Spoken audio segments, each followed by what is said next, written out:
Learning Law BNSS Chapter number 20 Trial of Warrant Cases by Magistrate Section 261 Compliance with Section 230 जब magistrate के पास में कोई warrant case police report पे आएगा तो सबसे पहले मजिस्ट्रेट ये देखेगा कि सेक्शन 230 BNSS उसी कंप्लायंस हुई है या नहीं हुई है। इसमें पुलिस रिपोर्ट, डॉक्यूमेंट्स ये विक्टिम और एक्यूज्ड को दिए जाएंगे, तो ये कंप्लायंस होना बहुत जरूरी है ट्रायल चलने से पहले। ये समझा रखा है सेक्शन 261 में। Section 262 when accused shall be discharged. Accused उसके बाद में एप्लीकेशन फाइल कर सकता है for discharge with in 60 days, 60 दिन के अंदर अंदर। मजिस्ट्रेट उस एप्लीकेशन को कंसिडर करेगा, ये समझा रखा है सबसेक्शन 1 के अंदर। और साथ में देखेगा पुलिस रिपोर्ट, जो भी डॉक्यूमेंट्स सेक्शन 193 के अकॉर्डिंग दिए गए हैं वो। प्रोसिक्यूशन और एक्यूज्ड की हियरिंग करेगा, एक बेसिक हियरिंग होगी। ये मजिस्ट्रेट अपनी विल पे कर सकता है उस समय। यदि वो देखता है कि चार्ज ग्राउंडलेस है तो उस केस के अंदर वो डिस्चार्ज भी कर सकता है एक्यूज्ड को, विद रीजंस को लिखने होंगे, समझा रखा है सबसेक्शन 2 के अंदर।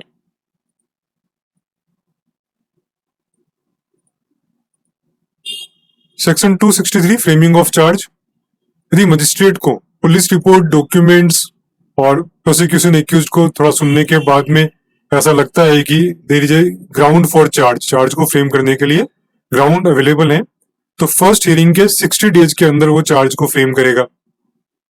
और चार्ज फ्रेम करने के बाद में एक्यूज्ड को रीड ओवर किए जाएंगे और एक्सप्लेन किए जाएंगे, और पूछा जाएगा कि वो गिल्टी प्लीड कर रहा है या ट्रायल चालू किया जाए, समझा रखा है सबसेक्शन 2 के अंदर। तो यह था section 263 framing of charge. Section 264 conviction on plea of guilty. If accused, जब मजिस्ट्रेट ने चार्ज का पूछा उससे कि आप गिल्टी प्लीड करोगे या ट्रायल चाहते हो, तो उस केस के अंदर इफ एक्यूज्ड प्लीड्स गिल्टी तो मजिस्ट्रेट उस प्ली को रिकॉर्ड कर लेगा और साथ में उसको कन्विक्ट करेगा। ये समझा रखा है सेक्शन 264 में।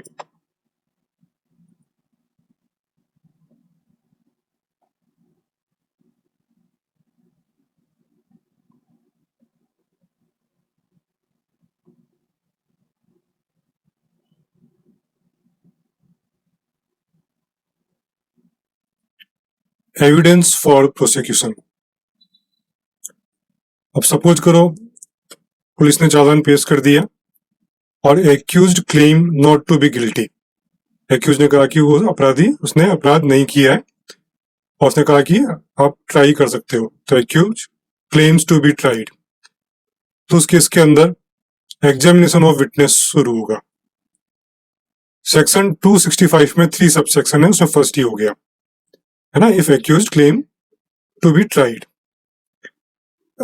कोई पर्टिकुलर डेट दी जाएगी, मजिस्ट्रेट डेट देगा उस केस के अंदर, और उस पर्टिकुलर डेट पे एविडेंस लिए जाएंगे। उससे पहले स्टेटमेंट्स जो भी पुलिस को मिले हैं ड्यूरिंग इन्वेस्टिगेशंस, वो एडवांस में एक्यूज्ड को सप्लाई कर दिए जाएंगे, एक्यूज्ड या उसके एडवोकेट को। ये सब सबसेक्शन 1 का पार्ट है। इसके बाद में सबसेक्शन 2 में ये बता रखा है कि विटनेसेज को सम्मन इश्यू किए जाएंगे कि पर्टिकुलर डेट पे कोर्ट में हाजिर हो। फिर जिस डेट पे विटनेस को कॉल किया गया, मजिस्ट्रेट उस डेट पे एविडेंसेस लेगा और उनका क्रॉस एग्जामिनेशन भी होगा। लेकिन डिफेंस एडवोकेट के कहने पर क्रॉस एग्जामिनेशन में बी डिफर्ड, मतलब क्रॉस एग्जामिनेशन टाला भी जा सकता है ताकि दूसरे जो विटनेस है उसका एग्जामिनेशन पहले हो जाए, तभी क्रॉस एग्जामिनेशन लिया जाए, या क्रॉस एग्जामिनेशन हो गया है तो फर्दर क्रॉस एग्जामिनेशन भी किया जा सकता है। ये समझा रखा है सबसेक्शन 3 के अंदर।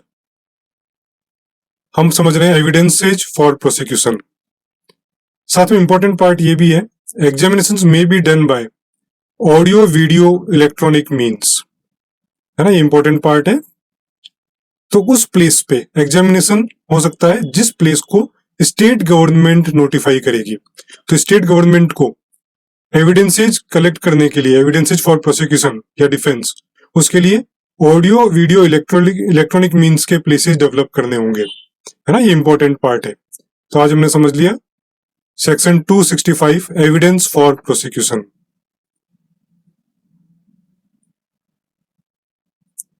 We develop teaching, learning and revision softwares. The website is onepage1lecture.in.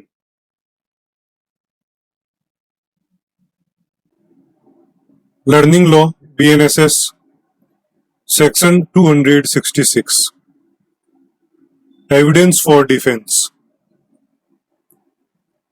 अब प्रोसिक्यूशन के एविडेंस हो गए, उसके बाद में डिफेंस के एविडेंस होंगे, है ना। जो भी एक्यूज्ड है तो वो भी अपना डिफेंस पेश करेगा। तो एक्यूज्ड यदि अपने डिफेंस के अंदर राइटिंग के अंदर डिफेंस देता है ना, जो भी चीजें वो रिटर्न में दे देता है, तो मजिस्ट्रेट जो भी रिटर्न दिया गया है उसको रिकॉर्ड में फाइल कर लेगा। ये समझा रखा है सब सेक्शन 1 में, है ना। इसमें भी 3 सब सेक्शन है। If accused applies process for compelling for witness, ऐसा भी हो सकता है कि जो एक्यूज्ड है वो विटनेस को वापस बुलाए, कंपेल करे कि नहीं उस विटनेस को आप वापस बुलाओ ताकि हमको लेना है, चाहे क्रॉस एग्जामिनेशन के लिए बुलाए, चाहे एग्जामिनेशन के लिए या कोई नए विटनेस के लिए कहे कंपेल। तो उस तरह की एप्लीकेशन मजिस्ट्रेट अलाउ भी कर सकता है और रिफ्यूज भी कर सकता है। यदि ऐसा फील होता है कि ये जरूरी है उस केस के रिजल्ट तक आने के लिए तो अलाउ किया जाएगा, और यदि माना जाए, यदि मजिस्ट्रेट को ये फील होता है कि एक्यूज डिले करने के लिए ऐसा कर रहा है तो उस केस में वो एप्लीकेशन को रिफ्यूज भी कर देता है ना। बड़ा सिंपल सा है। अब सपोज करो ऐसा भी हो सकता है कि एक विटनेस को एक्यूज कहता है कि इसका एग्जामिनेशन बाद में लिया जाए, क्रॉस एग्जामिनेशन बाद में किया जाए एक पर्टिकुलर विटनेस के बाद में, तो नीड को देखते हुए मजिस्ट्रेट इसको अलाउ कर देता है। नहीं तो कई बार ऐसा भी हो सकता है कि एक विटनेस और दूसरे विटनेस के अकॉर्डिंग ही बिहेव करें, तो एक विटनेस को यदि एक्यूज को फील होता है कि इसका क्रॉस एग्जामिनेशन बाद में होना चाहिए तो बाद में किया जाएगा। ये समझा रखा है सबसेक्शन 2 के अंदर। ये मजिस्ट्रेट पे डिपेंड करेगा। इंपॉर्टेंट पार्ट वापस अब यही है इसमें बीएनएसएस में, एग्जामिनेशन ऑफ विटनेस जो भी है, एग्जामिनेशन का मतलब क्रॉस या मेन एग्जामिनेशन, वो ऑडियो वीडियो इलेक्ट्रॉनिक मीन्स से हो सकता है। कहाँ पे? एक ऐसे डेजिग्नेटेड प्लेस पे जो स्टेट गवर्नमेंट नोटिफाई करेगी। ये बड़ा इंपॉर्टेंट पार्ट है ताकि ट्रेवल नहीं रहे। कोर्ट के अंदर जो लोग आ रहे हैं तो उनके क्राउड काफी कम हो जाएगी। तो ये 265 के अंदर भी लिखा था, 266 में भी लिखा है, एविडेंस फॉर डिफेंस और एविडेंस फॉर प्रोसिक्यूशन दोनों में लिखा हुआ है। यदि किसी विटनेस को एक्यूज कंपेल करके बुलाता है तो उस केस के अंदर उस विटनेस को रीजनेबल एक्सपेंसेस दिए जाएं, ऐसा भी मजिस्ट्रेट कह सकता है ना। तो एक एप्लीकेशन डालनी चाहिए विटनेसेस को कि मुझे एक्सपेंसेस दिलाए जाए, तो उस केस के अंदर मजिस्ट्रेट अलाउ भी कर सकता है। ये समझा रखा है सब सेक्शन 3 के अंदर। तो हमने आज समझ लिया evidence for defence, section 266। We develop teaching, learning and revision softwares. Our website is onepage1lecture.in.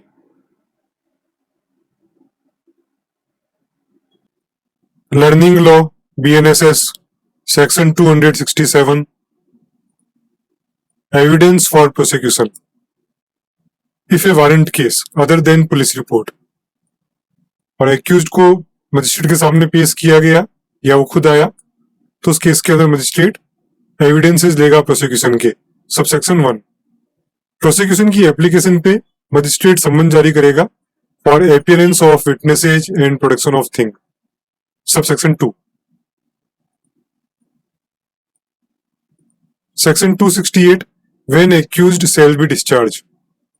Section 267 के अंतर्गत मजिस्ट्रेट ने प्रोसिक्यूशन के एविडेंस लिए और उन एविडेंसेस को देखने के बाद ऐसा लगता है कि केस ग्राउंडलेस है, कोई केस नहीं बन रहा है, तो एक्यूज्ड को डिस्चार्ज कर दिया जाएगा सबसेक्शन 1 के अंदर।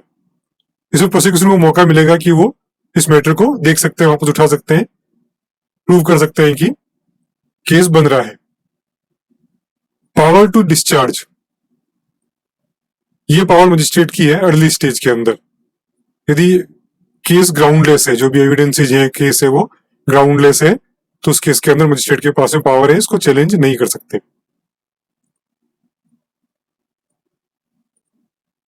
Section 269, procedure when accuse is not discharged.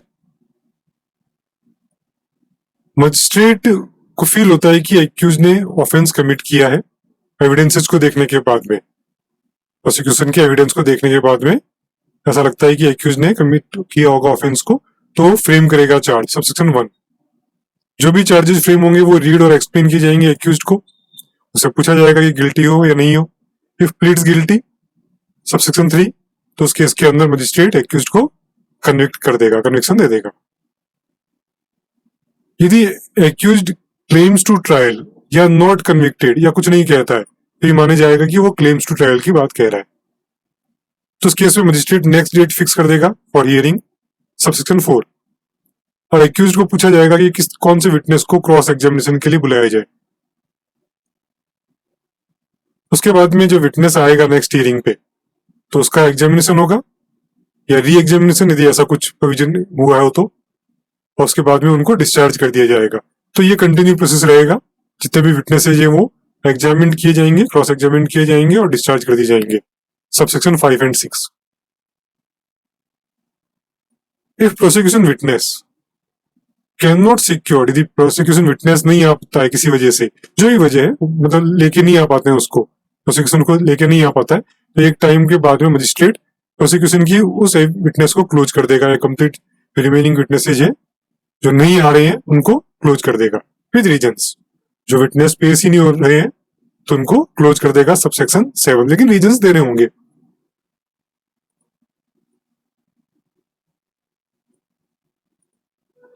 Section 270, evidence for defence.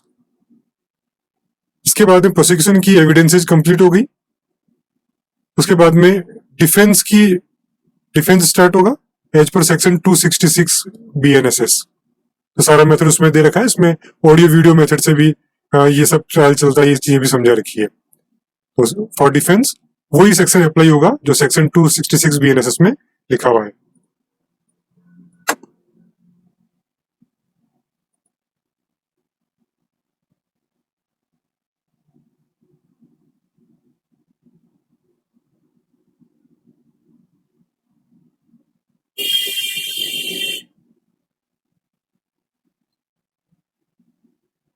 Learning law BNSS section 271, acquittal और conviction. If accused not guilty, तो एक्विटल होगा, और एक्यूज्ड यदि गिल्टी है, सारे एविडेंसेस वगैरह देख लिए, तो उसके अकॉर्डिंग यदि एक्यूज्ड नॉट गिल्टी तो एक्विटल हो जाएगा, सबसेक्शन 1। एक्यूज्ड गिल्टी है, सबसेक्शन 2, तो या तो सेक्शन 364 अप्लाई हुआ हो, जिसमें मजिस्ट्रेट के पास में सेंटेंस पर अवॉइड करने की पावर नहीं है उतना, या सेक्शन 401 BNSS जिसमें रिलीज ऑन प्रोबेशन उसकी बात कर रहे हैं। यदि ये दोनों नहीं है तो क्वेश्चन ऑफ सेंटेंस की बात होगी और सेंटेंस दिया जाएगा एक्यूज्ड को, समझा रखा है सबसेक्शन 2 में। यदि एक्यूज्ड प्रीवियसली कन्विक्टेड है और वो एडमिट नहीं करता है, तो उस केस में एविडेंसेस लिए जाएंगे और जो भी रिकॉर्ड्स है उनकी फाइंडिंग देखी जाएगी और उसके अकॉर्डिंग सेंटेंस दिया जाएगा। खास बात है जो पहले भी आ चुकी है, no charge is read out by magistrate, no reference by prosecution, और किसी भी तरह के एविडेंस भी नहीं दिए जाएंगे प्रीवियस कन्विक्शन के, जब तक कि एक्यूज्ड को कन्विक्ट नहीं किया गया है। समझ रखा है सेक्शन 271, एक्विटल और conviction. Section 272, absence of complainant. यदि कोई प्रोसीडिंग स्टार्ट हुई है कंप्लेंट केस पे, तो कंप्लेनेंट यदि अब्सेंट है तो 30 डेज का टाइम दिया जाएगा प्रेजेंट होने के लिए। मजिस्ट्रेट डिस्चार्ज कर सकता है एक्यूज्ड को बिफोर फ्रेमिंग ऑफ चार्ज, उसकी पावर है। समझा रखा है section 272, absence of complainant. Section 273, compensation for accusation without reasonable cause. Accused को यदि बिना किसी रीजनेबल ग्राउंड के उसके खिलाफ केस पास किया जाता है और रीजनेबल ग्राउंड प्रूव हो जाता है, उसको डिस्चार्ज और एक्विट कर दिया जाता है, तो जिसने कंप्लेंट किया था कंप्लेनेंट, तो उसको 100 कॉज पूछा जाएगा या नहीं हो तो सम्मन दिया जाएगा कि क्यों नहीं कंपनसेशन एक्यूज को दिलवाया जाए। समझ रखा है सबसेक्शन 1 के अंदर। जो भी कंपनसेशन होगा एज ए फाइन दिलवाया जाएगा सबसेक्शन 2। यदि कंपनसेशन दिला दिया गया है और 30 डेज के अंदर मैक्सिमम है ना उसको देना होगा। कंपनसेशन दिला दिया गया है और फॉर डिफॉल्ट यदि सपोज करो डिफॉल्ट कर देता है तो 30 डेज, ये मैक्सिमम इम्प्रिजनमेंट का पीरियड है, तो 30 दिन का इम्प्रिजनमेंट हो सकता है। समझ रखा है सबसेक्शन 3। इम्प्रिजनमेंट एक इसके अंदर बीएनएस सेक्शन 8 पार्ट 6 अप्लाई होगा। सबसेक्शन 4 कंपनसेशन दिला दिया है, लेकिन उस कंपनसेशन का मतलब ये नहीं है कि एग्जेम्प्ट हो गया क्रिमिनल लाइबिलिटी से या सिविल लाइबिलिटी से। यदि सिविल लाइबिलिटी का पार्ट कंपनसेशन में है तो सिविल लाइबिलिटी का पार्ट तो हो गया, लेकिन क्रिमिनल लाइबिलिटी से एग्जेम्पशन नहीं मिलेगा। सबसेक्शन 5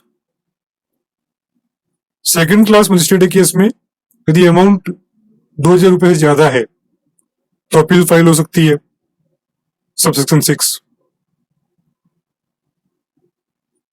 कंपनसेशन जो भी है वो 30 डेज में यदि अपील नहीं की जाती तो 30 दिन के अंदर दिया जाना चाहिए, या अपील का डिसीजन अपील डिसाइड होने के बाद दिया जाना चाहिए। ये सब कंप्लीट जो सेक्शन है वो applicable to summon as well as warrant case दोनों के लिए अप्लाई होगा। सबसेक्शन 8 तो हमने समझ लिया section 273 compensation for acquisition without reasonable cause.